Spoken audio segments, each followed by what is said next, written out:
What's up everybody, Mongoose here with a Dekker building guide. So I named this deck Why Can't I Kill Her because Dekker's already amazing at getting away, but you slap some armor on her and she's fucking amazing at getting away. So we start with the Centurion as our prime card. And I have a health token just because I had an extra point. I hardly ever use that. Then we get a Minder's Vial, Shepherd's Vial to help our carry out, and we get a Scout's Ward as well. We use a Brawler's Ward for our dummy ward. Get a Circlet of Health, which I use sometimes I don't.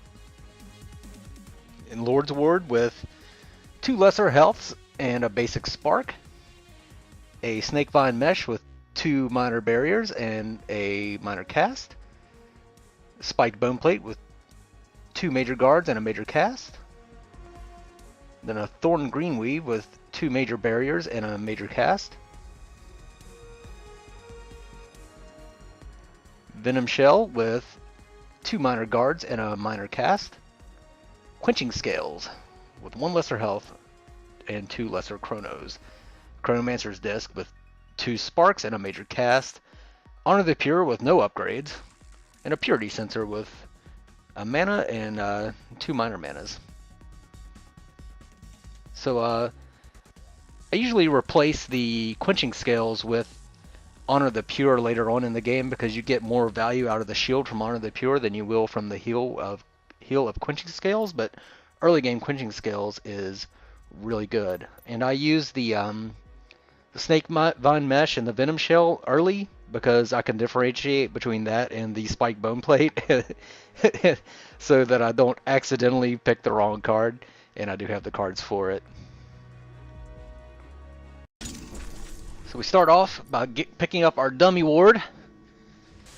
Once we place that, we turn that in, and we pick up our Minder's Vial, Shepherd's Vial, and a Scout's Ward.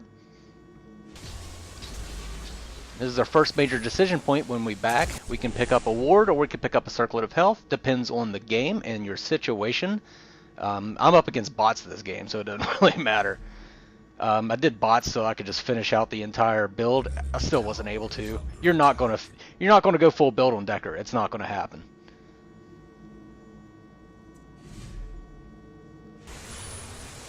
Now our first back after that, we were going to pick up some armor. It can either be basic armor or ability armor, depends on what you're up against. After that, we get our other armor card. Then we pick up our Chronomancer's Disc.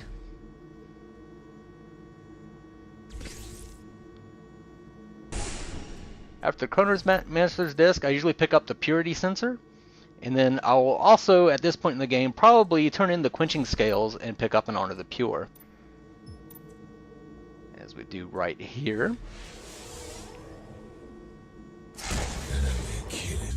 Now we ended up, even with me sabotaging the game and jungling, we still won the game with the bots before I could get to a full 60 card points.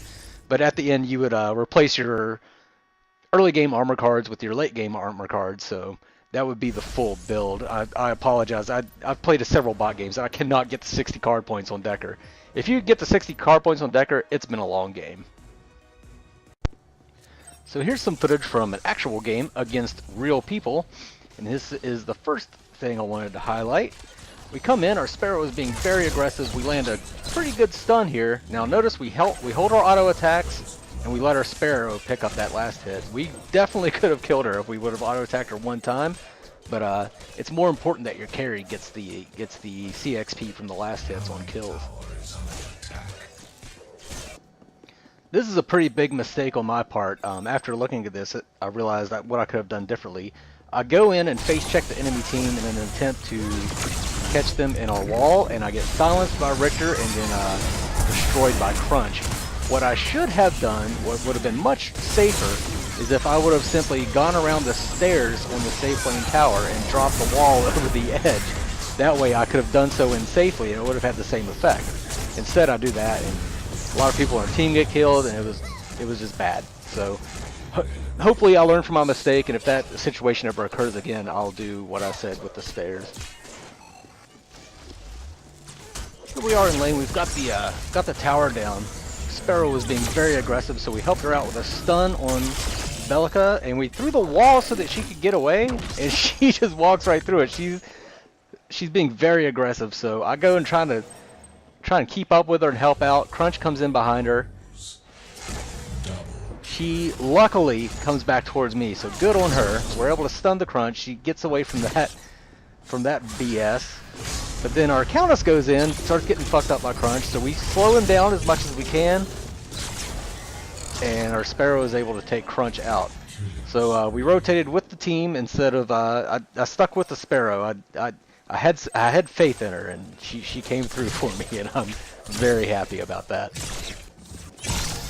Right here, they're pushing hard on our tier 2 mid tower. I see that Crunch is marked, so I go ahead and set him up for our Shinbi to kill, which Chimera comes in and takes him out.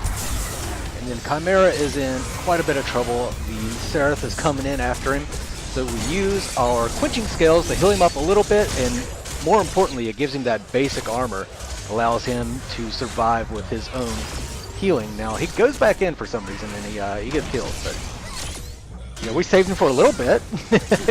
And then Shinbi and I just go ahead and finish off this Seraph.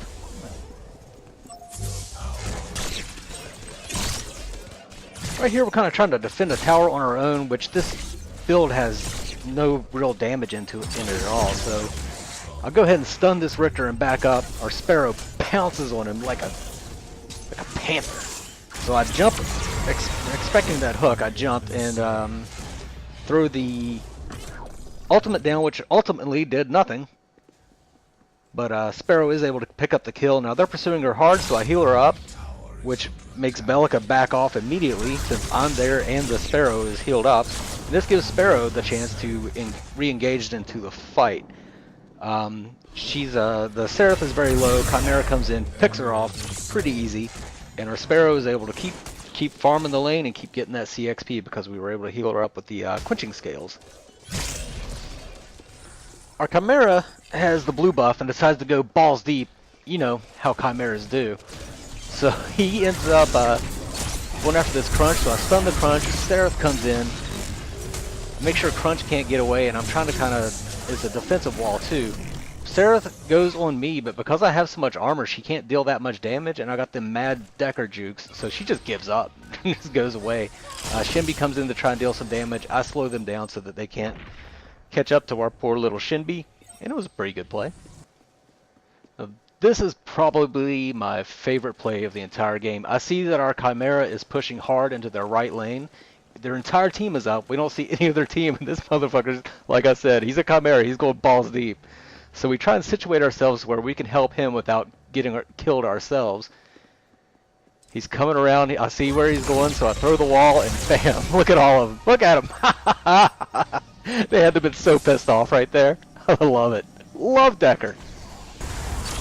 We had just had a pretty big team fight in mid lane. I see Chimera is going on Shinbi, and he gets jacked up. We didn't get there in time to help him out. But if you can't get time to help, at least get some vengeance.